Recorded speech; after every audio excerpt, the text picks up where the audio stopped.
కట్టారు, అది కూలిపోతుందని కూడా ఎగతాళి చేసిన వాళ్ళు ఉన్నారు. ఆనాటి ప్రతిపక్ష నేతలు కంప్యూటర్ అన్నం పెడుతుందా అని కూడా అన్నారు.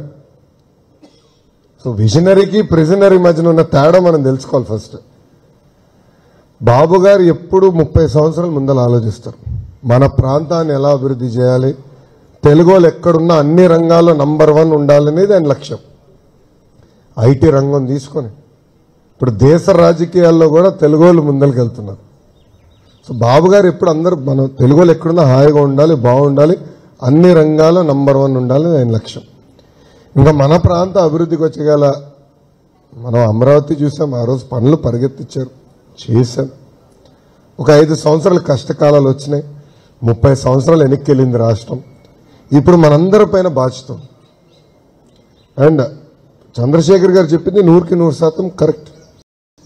వాళ్ళ పార్టీకి చెందిన శాసన సభ్యులు నాకు స్వయంగా చెప్పారు ఆ మాట, దాంట్లో ఎలాంటి సందేహం లేదు.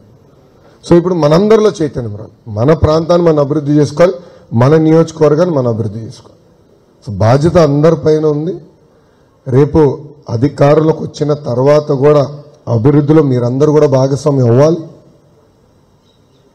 చెత్త విషయంలో కానివ్వండి, డెవలప్మెంట్ విషయంలో కానివ్వండి, మాస్టర్ ప్లానింగ్లో కానివ్వండి, సివిక్ రెస్పాన్సిబిలిటీ పెరగాలి.